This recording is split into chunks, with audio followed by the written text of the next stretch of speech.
Hello, this is Ken with Model Building and Retirement, and today we are sitting inside of a 1971 Mustang Mach 1.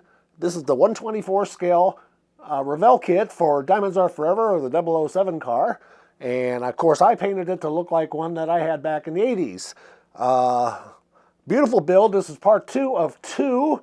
Let me get this thing parked in the garage and we'll run the intro and I'll tell you exactly how I built this thing.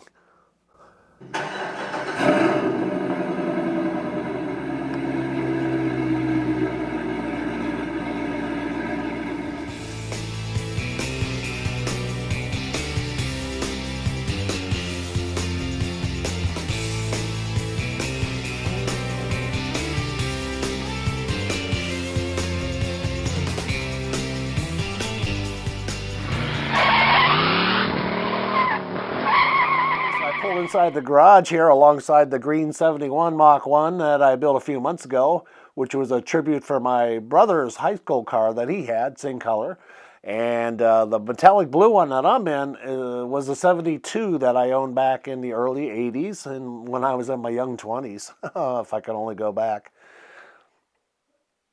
Now you may be wondering how I got inside the car. Well, funny thing is, once I started shrinking myself down for the videos, somebody made a comment like, don't you wish you can get inside the car and fire it up? Well, I took that as a challenge, and I think I pulled it off. Anyways, it was a fun build. Second time I built this model, so watch the whole thing in its entirety, and I'll have it all done, and I'll have it on the 360 table in the end. And I do apologize it was so long between videos, but we traveled down to Bowling Green to see my brother do the Corvette thing, which was a blast. Then I went to Norwalk, Ohio for the Night of Fire drag races. Met up with some friends I haven't seen in 35 years. It was really a blast. So that kind of took care of about a week's time there. And then I started building the model. And then I caught the flu in the middle of summer. Could you believe it? I'm feeling better now, but there was about 2 days where I couldn't even move. So, I had a delay there. And you'll notice my voice starts out very strong at the beginning of the video because I was still feeling well. And as the video moves on, you'll hear me degrading. So I do apologize for the audio content on this, but all right, let's get into the build. Okay, so we're back on the 1971 Revell Mach 1 build, Diamonds Are Forever kit. Okay, so in part 1 of this two-parter, I did all the body and paint on the model, so it is complete now. But I'm looking at it, and even though it came out very nice and almost no dust whatsoever, just a little bit of orange peel. It's kind of bugging me a little bit. So and slightly on the hood, not so much on the hood, but I'm going to hit both of these. I'm just going to flatten them out a little bit, so I'm going to use Trizac 5000 and probably follow up with 8000s and then go to polishing. So we'll get started on that right away.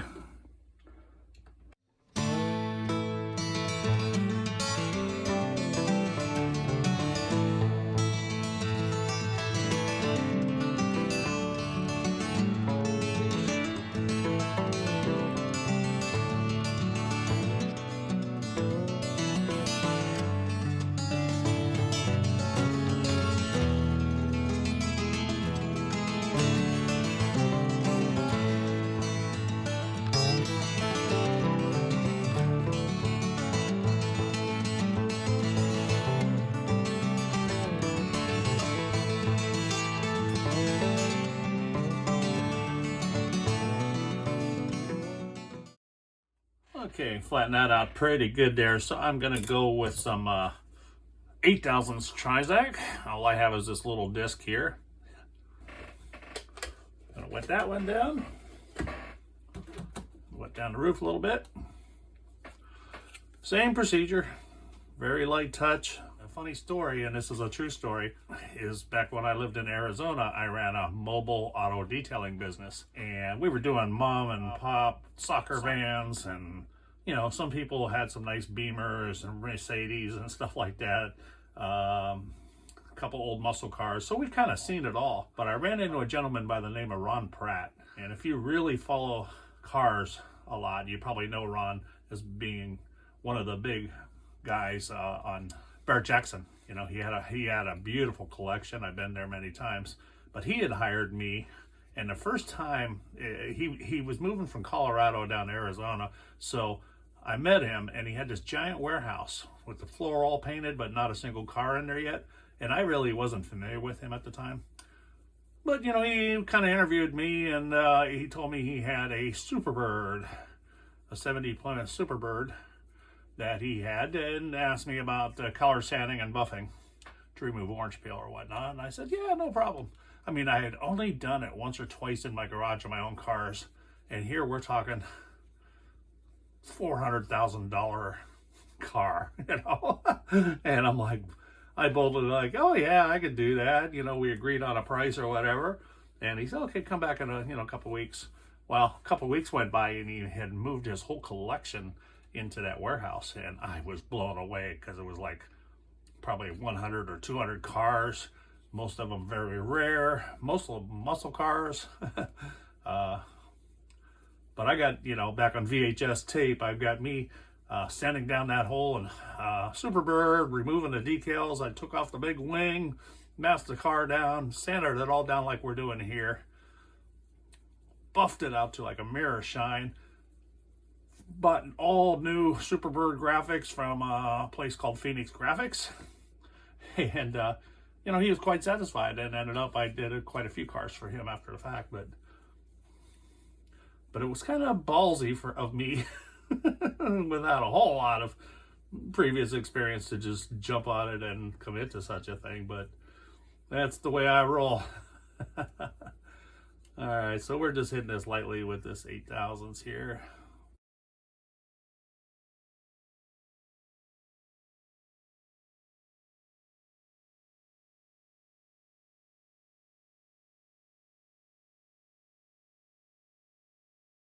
All right, so next up I'm going to go to polishing here, and I start off with Meguiar's Plastex.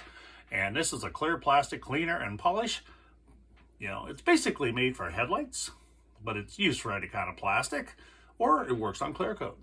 So this one has a little bit of an abrasive compound to it, not too much, so I always start off with this, and I'll get it as clean as I can. And what I did is I took an old flannel shirt, and I just cut a bunch of squares out of it.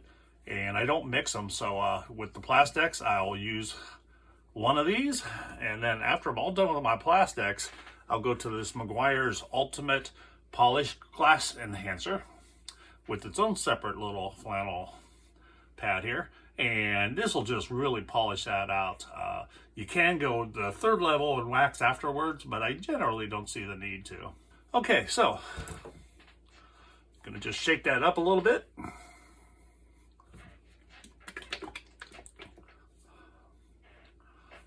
And be careful where you lay those down too. You don't want them getting dusty or anything. Just a couple little dads on the roof. And I'll just kind of wrap this around my finger and kind of just move this around a little bit. Okay, then I just start polishing. I'm not pushing real hard, just kind of like when I was sanding. I'm letting just the weight of my finger really hit that roof. I'm not pushing down too much.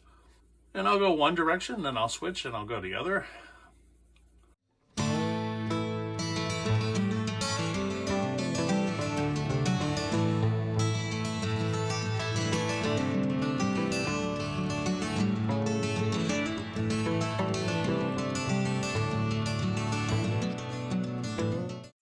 Alright, so I polished it all out with the Plastex. And actually, it really looks pretty good right now. You really don't have to go to the next step, but why not, right? Why not? Let's add some more gloss to that. But I think it looks pretty good, pretty smoothed out. Now, again, I don't cross-contaminate these flannels. And occasionally, you know, you can put these in a wash machine, or you can hand wash them with some soap and water. But I'll reuse them even like this. I'll just keep them with the bottle like that inside my cabinet. And worst case scenario, if it gets too much compound buildup in it, and it feels a little bit abrasive to you, you can just dip it in a little bit of water, just to smooth that out a little bit. All right, so we are going to move on to the Meguiar's polish. Shake that up real good. Meguiar's Ultimate Polish Gloss Enhancer. And it, boy, look, they're not lying. Spurted some right out on my hand here. Might as well just use it, right? And once again, I'm going to just wrap that towel around my finger.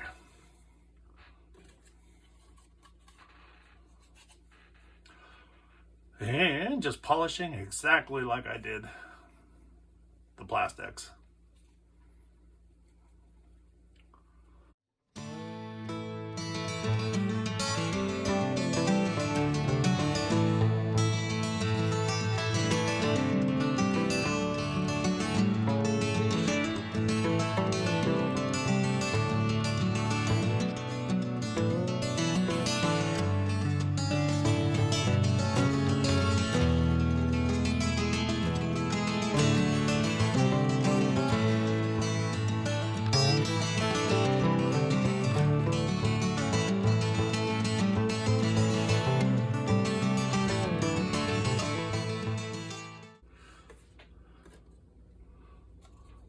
All right, I think that looks really pretty. I'm gonna keep this set aside, and what do I gotta do here? Okay, so upcoming things here is I'm going to have to get some black in here on the cowl area, because under the hood on a Mustang, the engine compartment was black, except for the bottom of the hood, which I will be masking off the top half, and I'll be spraying the Acapulco blue on the bottom of that. I'm not gonna clear coat.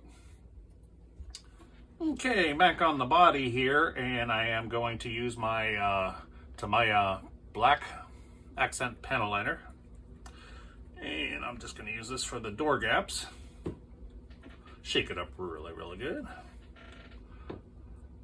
And I only do this after the clear, and I use their little applicator brush, and I let that dry, and then I'll come back very carefully with some alcohol. Unless I get a big, ugly splat like I just did there on top. You can sop that up a little bit. What I'm doing is I'm not wiping out the joint, but just letting that Q-tip kind of sop up that a little bit.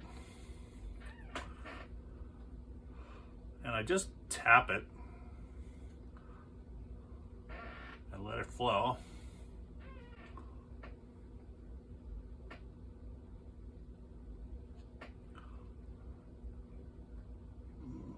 Capillary action takes it the rest of the way. And once again, I'm not cleaning this. I am just tapping around to pull up some of the excess, which you can clean up later too, but I don't know, I just find it a little easier to stay on top of it as you're going. But boy, that stuff, it flows quickly. I mean, it flowed halfway down that door. So I'll hit it right back here on the back of the door gap, and you can see where it went both directions and up the door.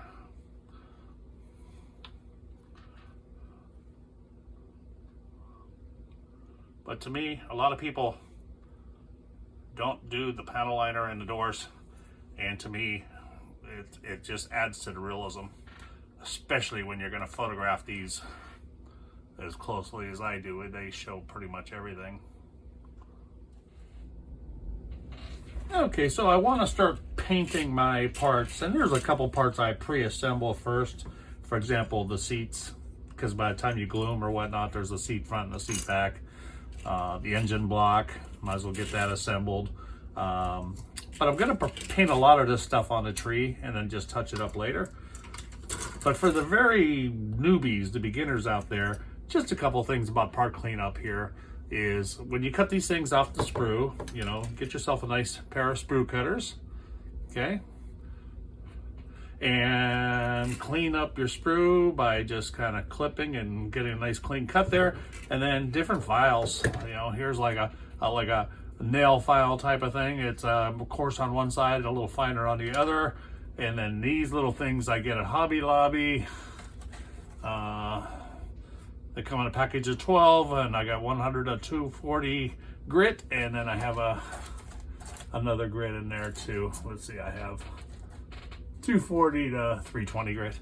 and it's coarse on one side and fine on the other. But everywhere you cut off, you just want to file that a little bit.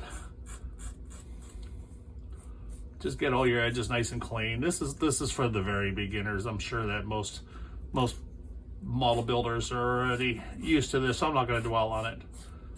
But I'm getting all the parts out. Also, I stole this from the Boss 351 kit. It is the lower front spoiler. The Mach 1 kit does not come with that, but my Mach 1 did. So I'm stealing that from the Boss kit. All right, so what I'm going to do is just prepare some parts here for our glue or painting. So I'm going to be gluing the seats together. And once again, you're going to have a seam here. So when you glue that together, you know, use your Tamiya extra thin cement, and that does a real nice glue job. But after that, give that a real nice sanding where the gap is. And if the gap is too wide, use a little bit of super glue. Super glue is a great little panel gap filler, or you can use putty or whatever. All right, so I'm going to continue prepping stuff and we'll be back. Okay, so when I build the model, what I'll do is all the bare plastic parts that can be glued together as an assembly before paint, I will do that. And I'll use modeler's glue. And of course, there's different kinds. You can use the Tamiya extra thin cement. You can also use stuff like this Humbrol poly liquid, which is essentially the same kind of chemical. And then there's even the old-fashioned tube glue, okay, which I rarely use. I use that in case I have to glue bomb something major together, like a chassis to an interior or something, and it's not sticking real well. Anyways, I like to use the bare plastic glue, modeler's glue, because that literally welds the parts together. It doesn't just glue them, it melts them and bonds them and welds them. So you get a much better bond that way. Now, once you've painted, you have to now switch over to super glue, or what they call a CA glue, unless you scrape away or sand where all your glue joints are going to be, because this will not work over a painted surface or chrome. Okay, so I'm going to get all this assembled because this is the part of the engine that's all going to be assembled and painted Ford blue, and then all the accessories to the engine are going to get painted separately and applied after the fact. So I'll get this all assembled. We'll be right back. All right, so I got the engine, and I apologize. Between the last scene and this scene, I happened to catch a flu bug or something. I had been laid up for 2 days. I couldn't even move from the couch to the bed. I could not even get down here to do anything. I'm feeling a little bit better today, but now I notice my voice is shot. So anyways, I shot the blue on the motor after I got all those parts glued together, and the rest of the parts are painted, so they're waiting for them to cure out before I can start the assembly. So I think the next thing I'm going to do is get into my body color again. I painted the chassis red oxide, but I want to go through and get some overspray in the Acapulco blue for the fender wells, part of the rear wells, and along the body, you know, like to mimic what the factory was doing. It would have some overspray coming in from the rockers or whatnot, and that gives me an opportunity to paint the backside of the hood. And I'm just going to touch up, spray it a little bit to fog in here where my holding clamps had masked the paint here. So I'm going to get paint mixed up and go to the booth.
right, so I have the engine pre-painted and all the assembly pieces pre-painted. A few of them still need detailed.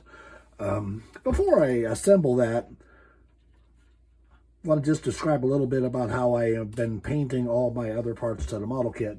Originally, I was doing airbrush on everything. But you know what? It takes time to switch paints. You got to keep cleaning out your airbrush. You got to, when you're all done, you got to really do a good job. And then you forget a part. Now you got to fire up the airbrush again or whatnot. So I switched over to using, I bought several cans of colors here. Rust-Oleum Painter's Touch, 2X Undercover Primer. So it's a primer paint. So I have a flat black. This is what I used on the engine. So it's a deep blue. And I bought red for Chevy, and I bought orange for Mopar, and I bought silver, aluminum, all kinds of different colors. And I'm painting everything right on the tree. I find that the easiest. And then, you know, when you cut these off the tree, I just touch them up a little bit with my little markers, like my acrylic markers. Like for the black, I'll use this. And, you know, I'm getting a nice finish with that spray can, so I think that's the way I'm going to go. Speeds up the process a little bit. All right, so I'm going to get all this stuff glued together, and we'll be right. All right, got the engine all assembled, detailed, and decals installed as well. So that's a 429 Cobra Jet engine. Very nice, very nice. It all went together extremely well. Once again, I apologize for my voice. I'm fighting the flu here, but I think that went together well. I'm just going to set that aside, let it all cure up. All right, so next up, I'm going to do some detail work on the grill here. And if I look like I bounce around on the sequence of things, it's because I do. One of them is I'm just not feeling very well. And sometimes just what time allows. So as you're waiting for paint to dry or something, you just move on. So you got clear plastic glass for your 2 headlights, and there is clear lenses for the 2 turn signals down here. And then you get chrome driving lights for your grill. So what I'm going to do is I'm going to use this Fusion Firm Ultra Shining Fluid Silver, and I'm going to hit some that chrome into the headlights and to the turn signals to allow that to show through the clear. So this has a nice little brush applicator.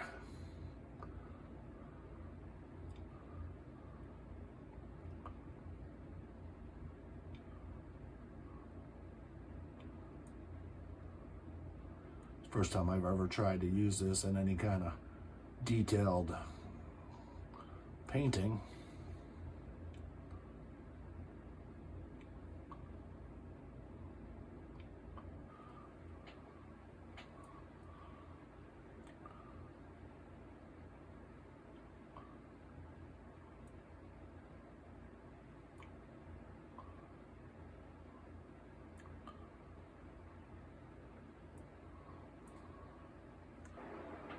Okay, then I am going to take a toothpick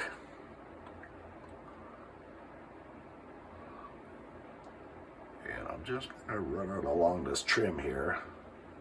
I hope you can hear me. My voice is not very strong today.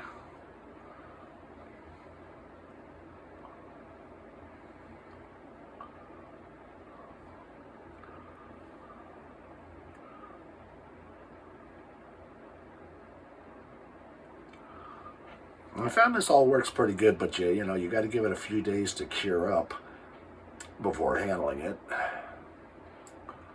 Yeah, I'm finding this stuff works really nice with the toothpick because you can get some detailed chrome right where you want it. Okay, I'm also going to hit this little Mustang emblem here on the grill. I think there's a decal that actually goes on there, but I'm going to hit it with chrome here.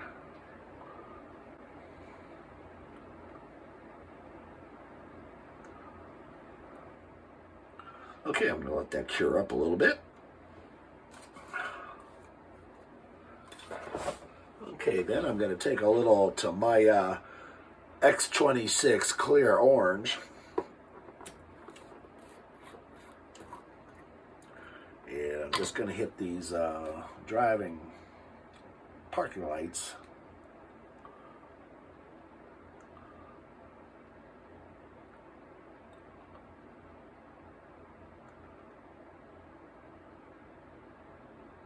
Just use a little detail brush.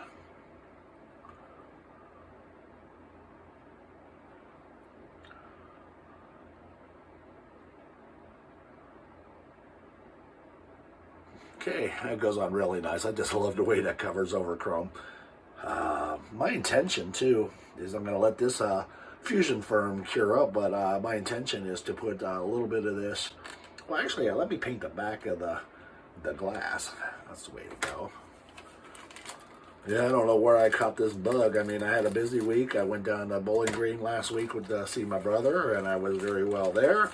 And then this last weekend, I met up with a friend I hadn't seen in 35 years. We went to Norwalk, Ohio to the Night of Fire racing event. That was really fun. So maybe being around 100,000 people at that event, I picked up something. All right, so I'm just going to take a little bit of this and I'm going to paint the back side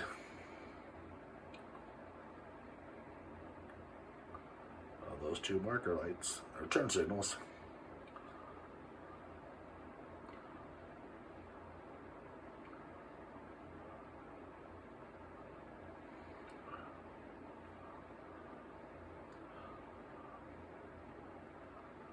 All right, I'm gonna let that all cure up and then we'll be back. All right, so I'm ready to start assembling the lenses into the grill here. So I'm using my old favorite Mod Podge. This is a white glue that dries clear. It's water-based. Lifetime supply here. You can use canopy glue or whatnot if you don't have that. All right, so what I do is I'll just take a little detail brush, and I already put some of the glue in a cap here. That's just a water bottle cap that I collect those for this purpose. And I'm just going to dab a little glue where that's going to go. And then I'm going to use a little bit of blue tack on a toothpick to pick up these pieces. I got to get the right side up first.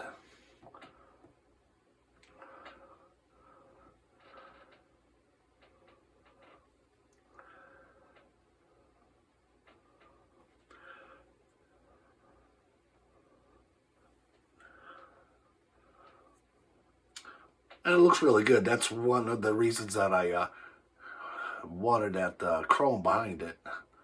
Okay, we'll get the other one ready.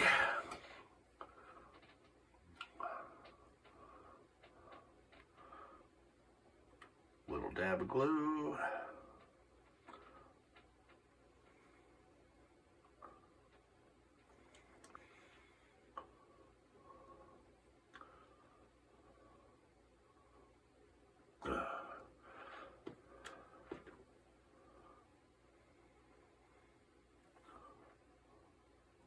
All right, so next up is going to be the driving lights. And what's really nice is they've indexed the headlights, the driving lights, all that. They have a little mark in them and matching a little pin on each piece that really helps you get these things securely in place.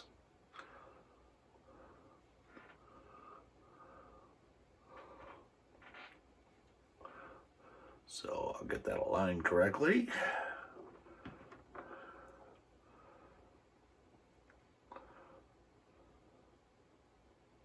a little glue in there.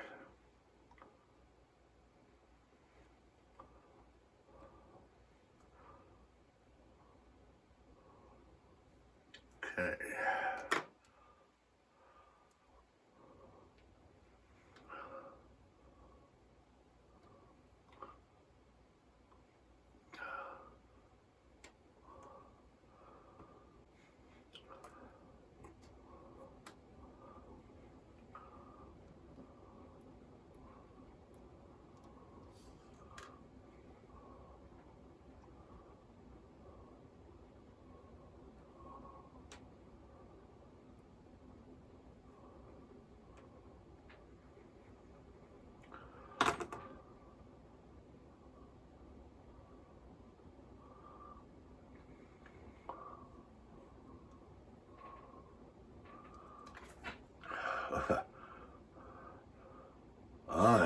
No thumbs today, people. I just couldn't lay down any longer, so I thought I'd come down here, but sometimes you just know you probably shouldn't. Alright, next is going to be the two headlights. I decided I'd just put my 3 little dabs of glue in first, because that has such a nice positive location spot.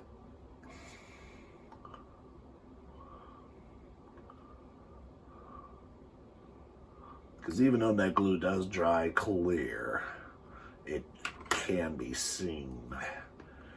Alright, so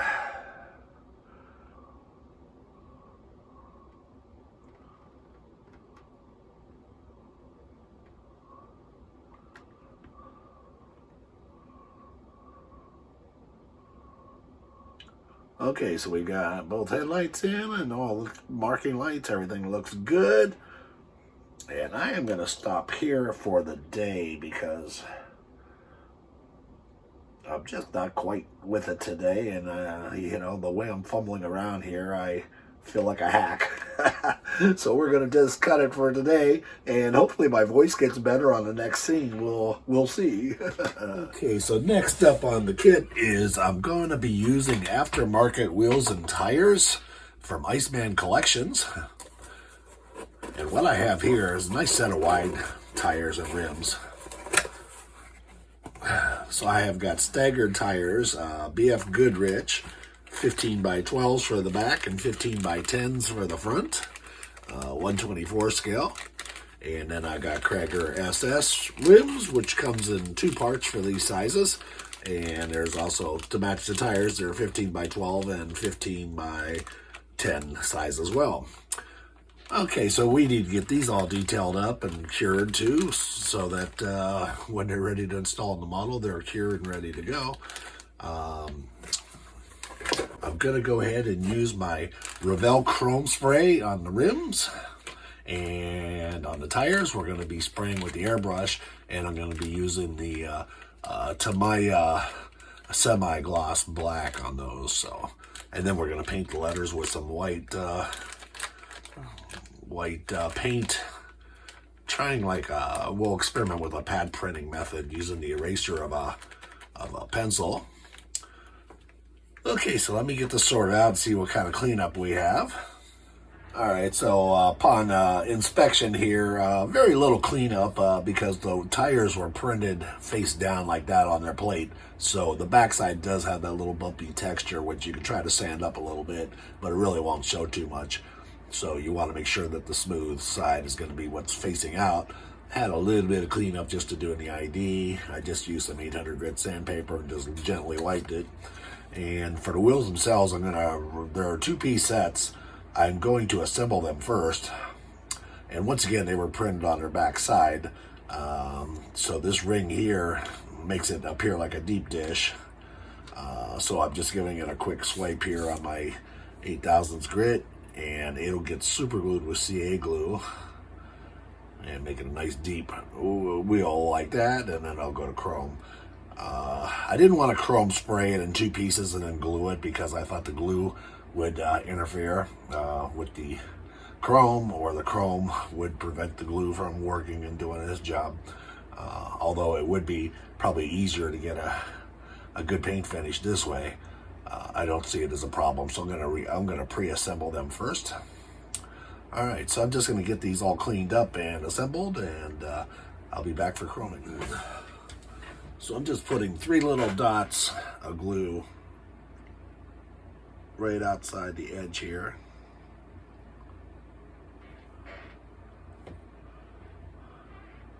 And then adding that ring and letting it set. So I changed my mind. I'm going to use the Fusion Firm, and I'm going to put that in my airbrush to chrome these wheels. So we'll meet you at the booth. Okay, so I'm using the Fusion Firm just straight out of the bottle and in my airbrush, and I'm using a 0.5 millimeter needle and nozzle, and I'm spraying about 18 to 20 psi, and I'm applying 2 medium wet coats.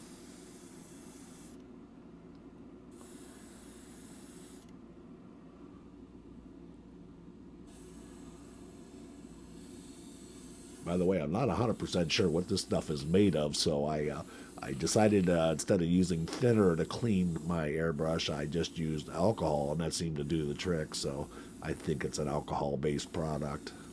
I don't think thinner would probably hurt either, but... And I used my old airbrush just in case I had any issues with that spitting out anything in the future.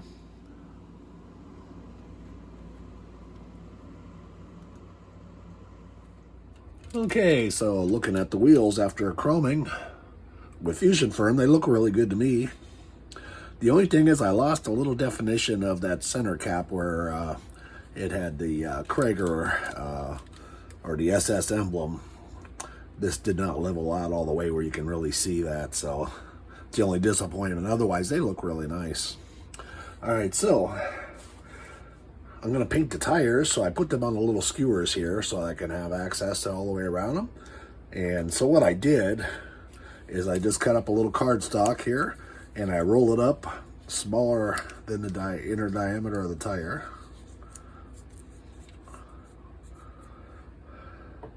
Stick it in there, and I have my good profile aiming out on all these. It'll kind of unravel there a little bit and tighten up a little bit, which is good. That's what you want. And then I clip it to my skewer.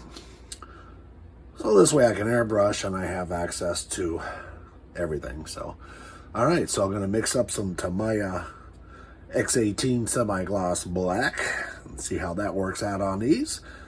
Meet you at the booth.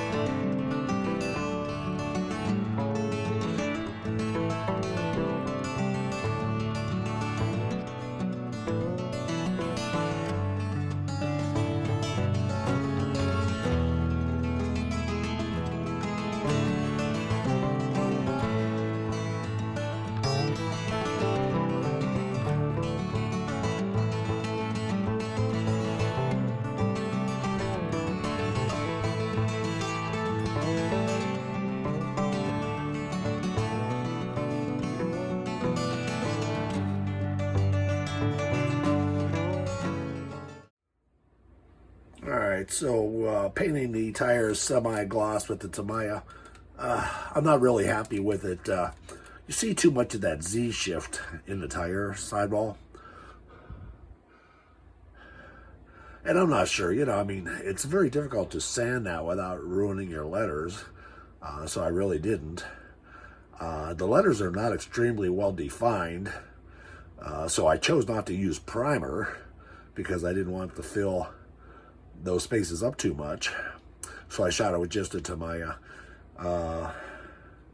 As opposed to another set from Iceman Collections that I did a while ago and I haven't used yet. I shot these in flat black Tamiya, and then I painted the white letters with an eraser tip dipped in paint. You don't see the Z-shift too much, but in my opinion, that was just a little too flat. So I'm not really happy with that. So I'm going to try this. I'm going to take these and spray them with my Rust-Oleum black primer and just see, because I think this is going to give it a little bit thicker appearance, so it'll probably help cover that Z-shift a little bit. Hopefully not mask the letters too much, because I do want to go back and paint those letters white. So I'm going to try that, and I'll be back. Alright, so I reshot these with 2 coats of the Rust-Oleum, and that's as far as I dare do because, beginning to lose clarity of the letters there. It looks better, but yeah, I'm still not impressed. I don't like that Z-shift. When I do close-up photography, I'm afraid that's going to show. But I'll let my final review wait until they're on the car and see what I think. And then I may or may not use them. They may even be a little too wide anyways, without modifying the body. I'll have to see, because I went 10-inch and 12-inch. 10-inch in the front, 12-inch in the back.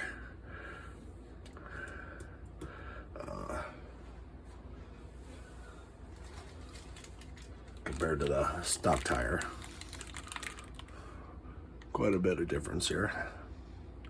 But those fat meats are going to look good. It's going to be reminiscent of what they were. Alrighty. Okay, so working on the tail panel here, I used my black acrylic pen for the honeycomb area here to fill that in, and then I used my silver acrylic pen to carefully hit the silver trim around that. And then also,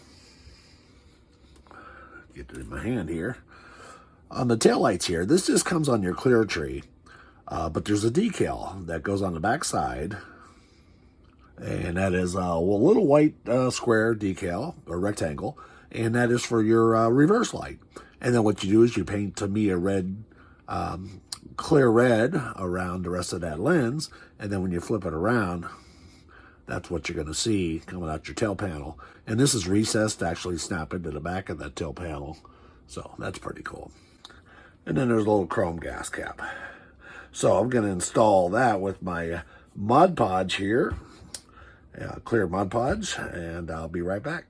Okay, so I got the tail panel all assembled with white glue, hot Mod Podge, and then I CA glued that to the back of the car there. Just a few dabs of glue right on the bottom corners and on the top there. Gonna let that just set up for a while. Okay, now we're gonna be off to the interior. Okay, then moving on to the interior here, gonna start out with some decals. They got some nice little decals on this sheet here. You got wood grain inserts for your doors. Your center of your dashboard's got some wood grain.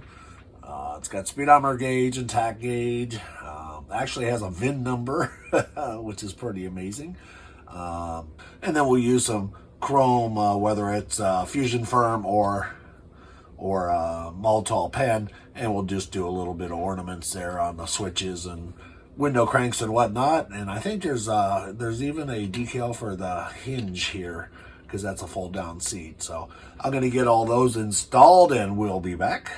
So as I put these decals on, this kit is a decal delight. I mean, they have got the best decals I ever seen and so much detail.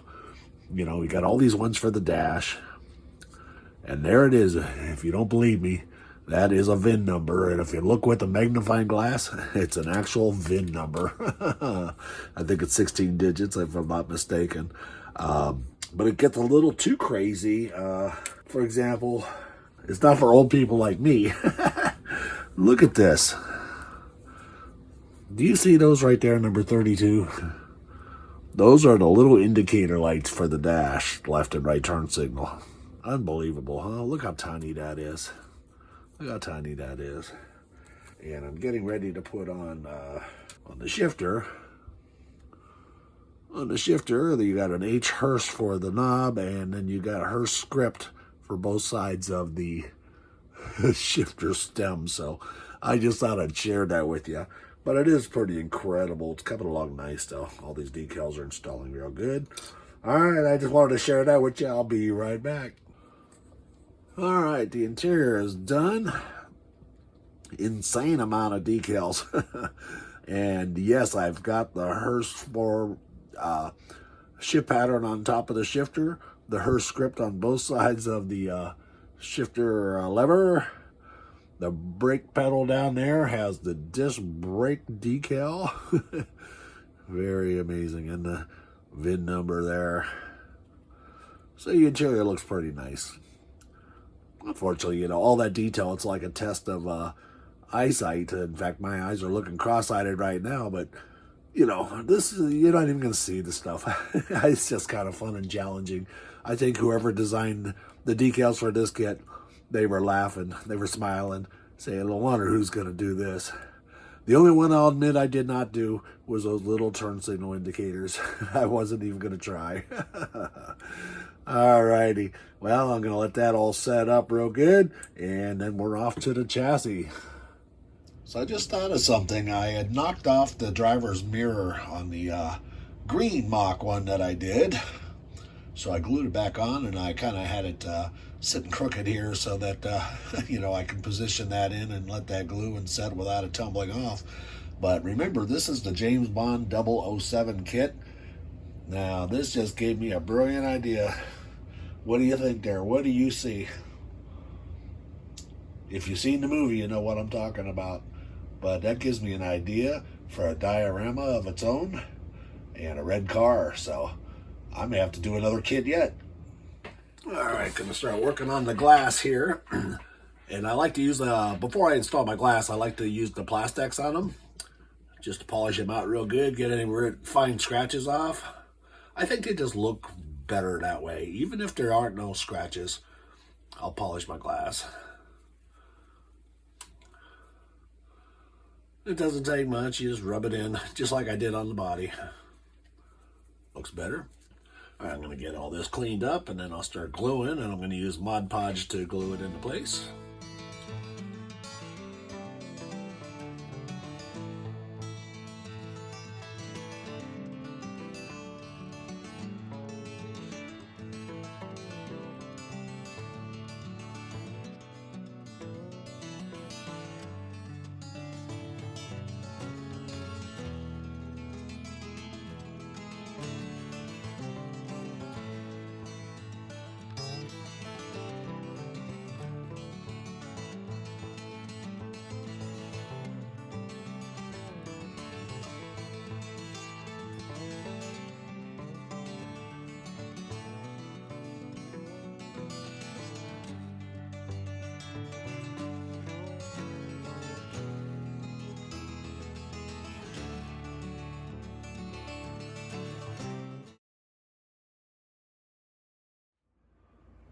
Okay, so now that the tires have cured, I am using a Jelly Roll number 5 pen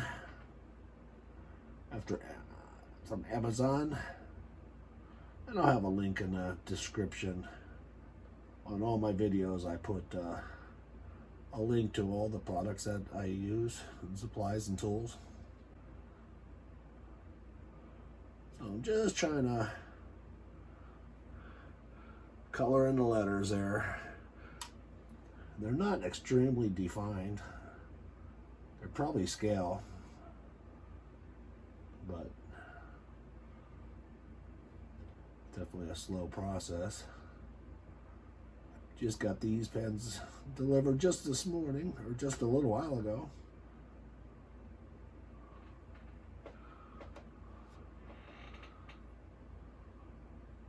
Alrighty, there's one of them.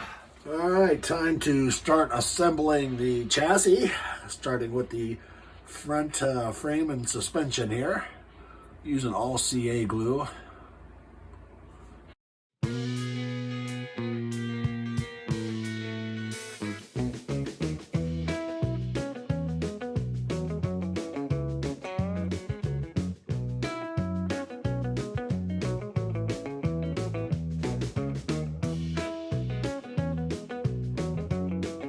A bit of detail under that hood there.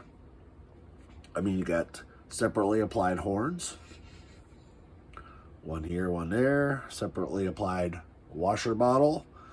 You got your battery, you got your voltage regulator, your ignition box, and believe it or not, there's little decals on both sides of the battery, on the voltage regulator, and the ignition module. All have little decals on them. And we're not even done with the decals yet. The decals on this model are just insane. Okay. We're getting close, Everything's fitting fairly good. Now, there is one thing here, very important on your instructions, but on this firewall, you do have to notch out 2 little spots here for this cross brace to sit flush like it's supposed to here. They had little tabs there. I don't know. It's like the tabs were there, and then they say cut away. I don't know why they were cut away in the first place. So, all right. So we're just down to mounting the wheels, and I think I have a plan here. Okay, so these are pinned from the kit to fit a different wheel, obviously, and that little opening there is a much different size. Now, I could either drill and just pin that, or I can cut off that nub and just glue that wheel in. And I think that's what I'm going to do because I want that wheel to sit a little lower.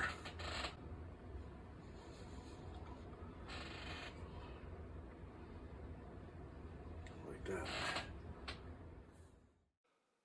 Okay, finally got the build completed.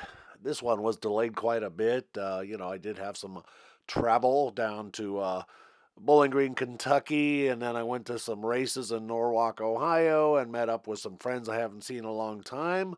Got back, started working on the model, and then got the flu in the middle of summer. Could you believe it? I'm getting a little bit better, but it delayed me quite a few days. There were a couple days where I just couldn't even get to this thing at all.